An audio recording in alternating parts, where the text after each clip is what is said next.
शव साधना यानी शव के माध्यम से शिव को साधना। सुनने में जितनी सरल लगती है, इसकी परिभाषा जानने, समझने, देखने में उतनी ही कठिन, भयावह, लेकिन फिर भी रोचक है ये शव साधना। काली अंधेरी रात का वे समय जब गहरी नींद में होते हैं और जीव जंतुओं की रहस्यमय आवाजें मन में डर भी पैदा करती है। उस समय अघोरी तांत्रिकों द्वारा की जाती है शव को साधने की ये प्रक्रिया। हम सोते हैं तब जागता है पूरा श्मशान, वे श्मशान जहाँ दिन के उजाले में जाने से भी रूह कांपती है। वही लगता है अघोरी तांत्रिकों और आत्माओं और शवों का मेला, और होती है शव की साधना। आखिर क्या है ये शव साधना, कैसे और क्यों की जाती है, क्या होता है इस दौरान, और भी कुछ रहस्यमयी और डरावने सच जानते हैं आज के इस वीडियो के माध्यम से। शव साधना का पूरा सच। अघोरियों द्वारा खास तौर से श्मशान में 3 प्रकार की साधनाएं की जाती है, जिनमें श्मशान साधना, शव साधना और शिव साधना शामिल है। प्रमुख रूप से इन साधनाओं को अघोरी प्रसिद्ध शक्तिपीठों जैसे कामाख्या शक्तिपीठ, तारापीठ, बगलामुखी या भैरव आदि स्थानों पर करते हैं।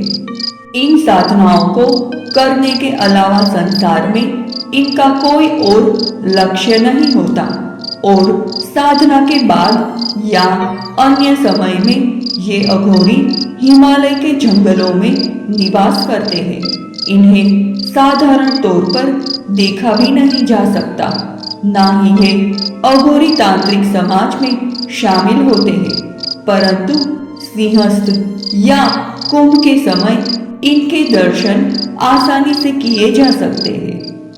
शव साधना का अर्थ है श्मशान में स्वयं के शरीर की अनुभूति को शव के समान निःसत्व करके अपने उद्देश्य की मानसिक रूप से साधना करना है। अघोरियों द्वारा की जाने वाली श्मशान साधना में श्मशान को जगाकर साधना की जाती है। शव साधना के लिए किसी शव का होना आवश्यक है। अघोरी यदि पुरुष है तो उसे साधना के लिए स्त्री के शव की आवश्यकता होगी, और यदि अघोरी स्त्री है तो शव साधना के लिए पुरुष का शव आवश्यक है।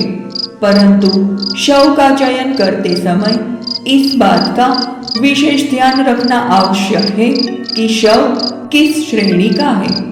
किसी चांडाल, दुर्घटना में मरे हुए व्यक्ति या फिर अकारण मरने वाले युवा का शव साधना के लिए अधिक उपयुक्त माना जाता है। शव साधना के रहस्य और खतरे। शव साधना विशेष समय काल में और भी महत्वपूर्ण हो जाती है।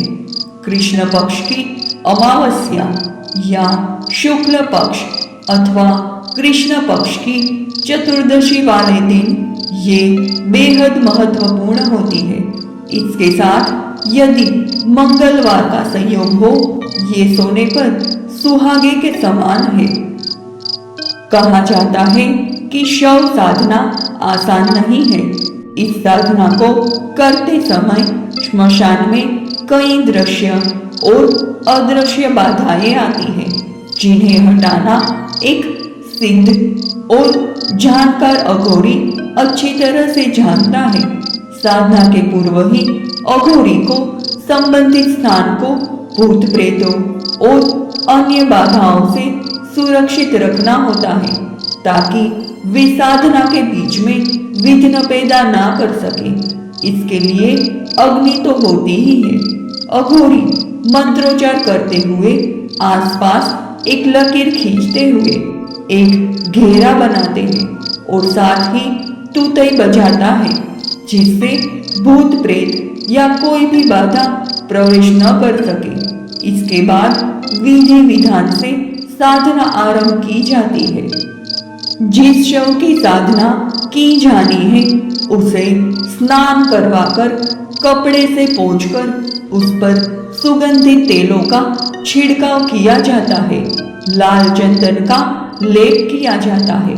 शव के उदर पर यंत्र बनाकर उदर पर बैठकर ये साधना की जाती है। साधना में लगातार मंत्रोच्चार और क्रिया जारी रहती है। शव साधना में विशेष बात यह है कि ये साधना उपयोग किए जा रहे शव की मर्जी से होना आवश्यक है, अन्यथा ये मुसीबत भी बन सकती है। कैसे होती है साधक की रक्षा? चारों दिशाओं में रक्षा हेतु गुरु, बटुक भैरव, योगिनी और श्री गणेश की आराधना भी की जाती है। भैरव और भैरवी की साधना भी इसमें आवश्यक मानी जाती है। वहीं सभी दिशाओं के दिक्पाल की आराधना भी आवश्यक है। भोग स्वरूप बकरे या मुर्गे की बलि देने के साथ ही शराब चढ़ाना भी अनिवार्य होता है।